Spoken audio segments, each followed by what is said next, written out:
층간소음 폭력, 당신의 가족도 그 피해자가 될 수 있다.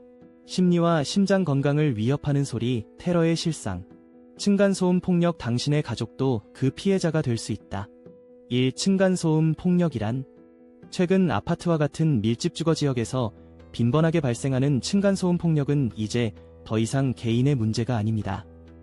이는 당사자뿐만 아니라 그 가족까지도 심리적, 신체적 영향을 미치는 심각한 사회적 문제가 되고 있습니다.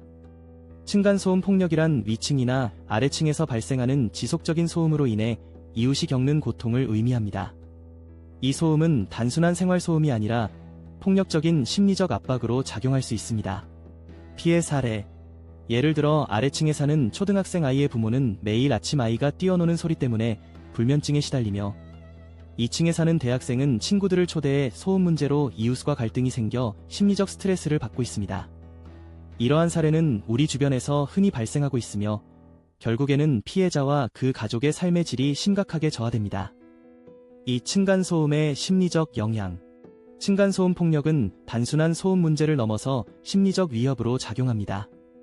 불안과 스트레스 증가는 물론 누적된 소리는 우울증과 같은 정신 건강 문제를 유발할 수 있는 주요 원인이 됩니다.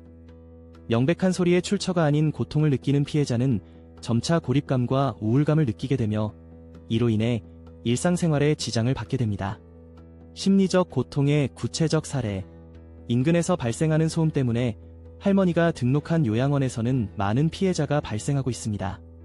이들은 시끄러워서 잠을 잘 수 없다며 고통을 호소합니다. 그 결과 피해자들은 심리적인 불안감을 느끼고 가족들마저 영향을 받게 됩니다. 이는 그들의 건강뿐만 아니라 삶의 질 전체를 위협합니다.